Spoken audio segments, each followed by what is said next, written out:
A for apple. B.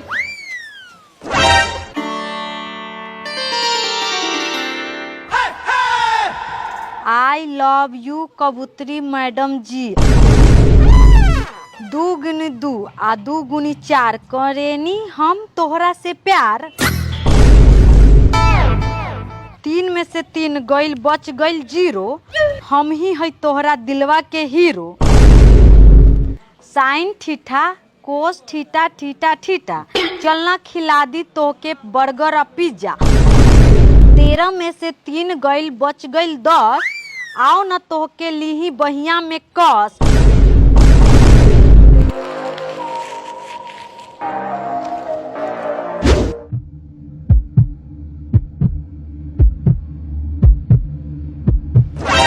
कर जितेंद्रा ई काम तोहरे होई ना मैडम जी हमार काम ना हटे। अच्छा तो ई काम पक्का तोहरे होई। अरे ना मैडम जी अभी तो हम गिनती सीखतानी 96 97 98 99। तोरा से तो मुँहे लगा बेकार।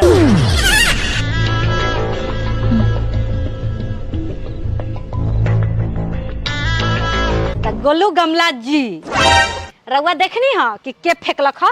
ना ना मैडम जी हम ना देखनी हो, हम तो पढ़त नहीं हो। अच्छा अच्छा तो ई काम तोहार हो। ना ना मैडम हम तो अपने गणित में कमजोर बनी। एकरा चलते हम लोग अपन 2-3 दिन से लाइनो मारतनी कि रुआ हमसे पढ़ जाती तो रतिया में आके 2-3 घंटा पढ़ा देती। चल तोहर शिकायत प्रिंसिपल फुकौना सर से करता। मैडम जी रुआ हम पर की नहीं के दिन तो हाई राइटिंग और राइटिंग मिला के देख ली। हाँ ठीक कहता, पूरा स्कूल में सबसे तेज मैथ में फुलौने सर बानी।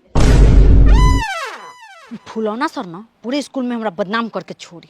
अच्छा कोई बात नहीं है, उनका के तब बाद में देख लें। अच्छा वो सब छोड़ो, चलो मुहावरे का अर्थ बताओ। मुंह में पानी आना। आए मैडम जी घर गए नहीं, नल के टोटी खोलनी मुंह में पानी आ गई। बैठो तुम बैठो।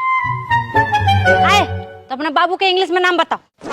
Beautiful red under beer. ई का होला रे? सुंदर लाल चढ़ा। वाह बैठ बैठ। मैडम जी कल हम सवालवा के जवाब ना देनी लड़का क्यों पैदा होला? जो ना अपना माई से पूछ ले। माई से पूछा नहीं लेकिन ऊ कहला कि तोरा के नदी में से छान के लियाल बनी।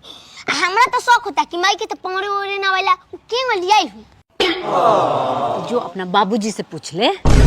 हां बाबू के पौरे आइला ऊ छान के लियाल हुई। जवाब तो मिल गल। बैठ। तब बच्चों तब तक तुम लोग A for Apple B for ball याद करके रखो। हम आते हैं, ठीक है?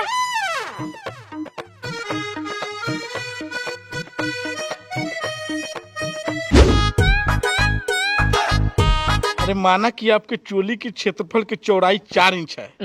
हाँ, कबूतर जी आप 36 की पहनती हैं कि 32 की? बाग फुकौना सर आप भी ना कुछ भी बोलते हैं।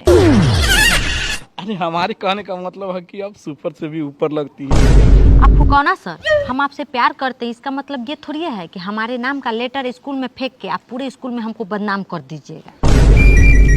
मतलब आप हम पे मरती हैं लेकिन जमाने से डरती हैं। हाँ तो डरेंगे नहीं। आपके कहने पे अपना मर्द को छोड़ दिए और कहीं आप भी छोड़ दिए हमको तो हम कहाँ जाएंगे?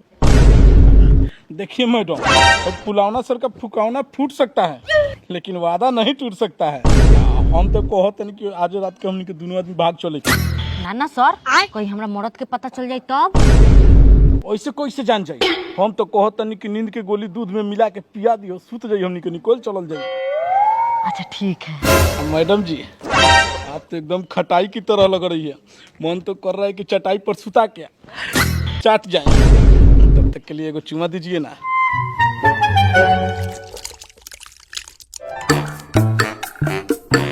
मैडम जी मैदान करे जाई। काहे सुबह हक के ना ले का? अरे ना उड़ाते मछली खा ले रही, पेट खराब हो गल बा। अच्छा ठीक बा जो जल्दी आइए। मैडम जी चलिए शुरू करते हैं अपना काम। सर मुते के बाटे। मुते के बाद आओ आओ अब हमारे मुंह में मुद्दा चढ़ाऊ। सर मुँह में मुँह देम तो मुँह तो कैसे लगी? भागतर किनारे बुलबुलवा के बेटा, या तो तोरा त्रिभुज के स्क्वायर फीट में कुटी कुटी काट दे।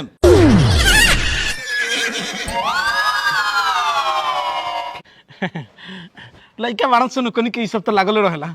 चली हमनी के अपन काम कइल जाओ।